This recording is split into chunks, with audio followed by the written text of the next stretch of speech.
What is the belief of Ahl-i Sunnah regarding the ambiguous Mutashabih attributes?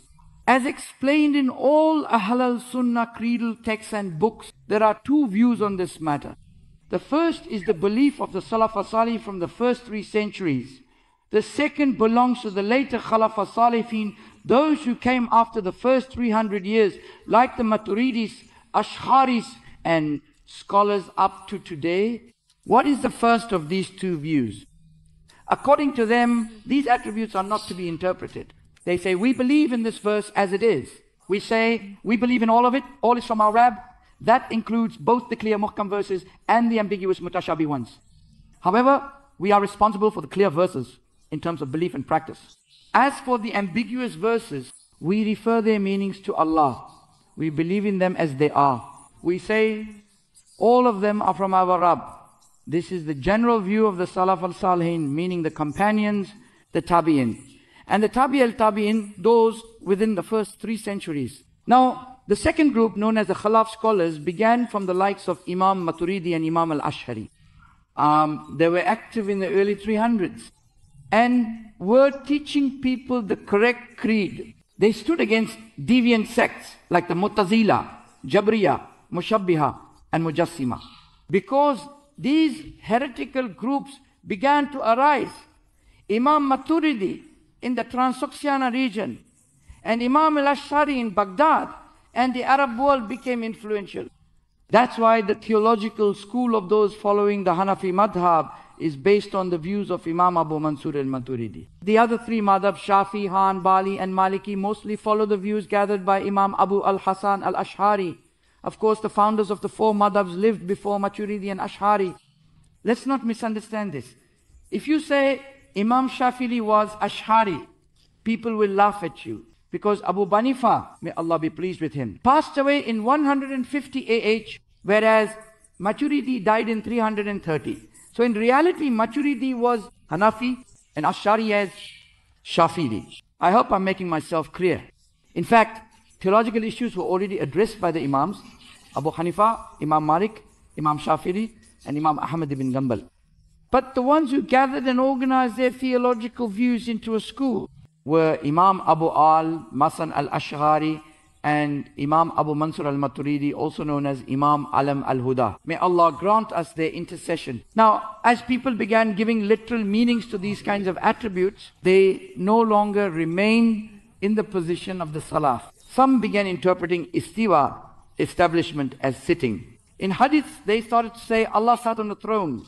Allah forbid. Another group began saying, Allah has fingers. Allah forbid. Others gave literal meanings again and said, Allah has a face. Allah forbid. Some even said, Allah smiled in reference to His pleasure. Allah forbid. When these dangers became apparent and people were heading to a disbelief, the scholars of the Khalaf made a decision. They said, these attributes must be interpreted in a way that is in harmony with the Quran, Sunnah, and the Arabic language. So how did they interpret them? They explained face, wajh, as referring to the divine essence. Because the face is the most distinguishing feature of a person, it represents the whole being.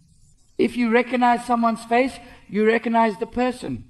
But if you know the rest of the body but not the face, you wouldn't recognize them. That's why the face is the most honorable limb of a person. Similarly, when Allah says, my face remains, He means, my essence remains with all of my attributes. So what does finger isba mean? Look, my other fingers are moving. I turn 2 fingers this way, then that way. What does the hadith say? All the hearts of the servants are between 2 fingers of Ar-Rahman. What does this mean? It means He turns them however He wills. A person might become a heretic suddenly, or suddenly start repenting, praying and performing ablution. A preacher may suddenly say, I no longer believe, and walk away in disbelief. These things happen in the world. So the heart may turn suddenly. Now, does Allah have fingers? Hasha. Does He have flesh and blood? Hasha. What's being conveyed here? The Salaf said, I believe in it as Allah intended it. Allah turns hearts as He wills. This is a firm, unambiguous meaning. They affirm this. So then what do the Khalaf say? They say, what is intended here? It's like when someone says, he has that person wrapped around his finger, or this issue is under my thumb. They do this and that. It's easy for them. So what is being expressed in these hadiths? That Allah alone has full control, power and dominion over hearts. Look, a person can't even control their own heart. Can I control what thoughts enter my heart? I can't give it a command. Otherwise, no one would suffer from obsessive thoughts. Someone may want to escape these thoughts, but can't. If he could control his heart, he'd just shut them out. Know that Allah comes between a person and their heart. What does that mean? As our masters have said, you cannot command your heart. What is meant by you can't command it? That you cannot make it obey you. Someone falls in love, he doesn't want to. He wants to escape it, but he can't. It ruins his life.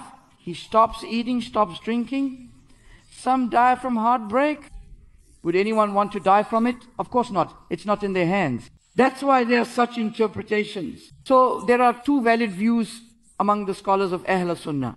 The scholars of the Salaf. But when the Wahhabis say the Salaf never interpreted anything, they're lying. There are times even the Salaf had to interpret. Like what? For example, Ja'a Rabbuka. Your Rabb came. When the final hour comes, it says, your Rabb will come. This is the attribute of coming. If you take it literally, then coming implies movement.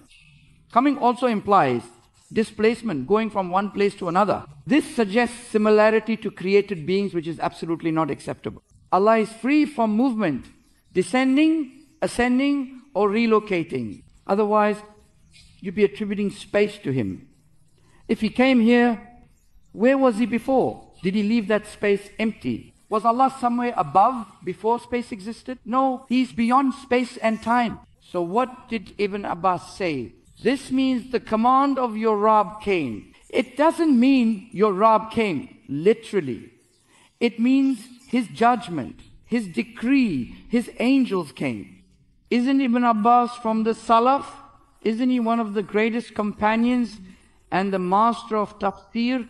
Then how can anyone say interpretation is forbidden? Ibn Abbas himself interpreted. Imam Malik also interpreted. And they are from the earliest of the Salaf. Because in another verse it says, the command of Allah came. So the Quran interprets the Quran.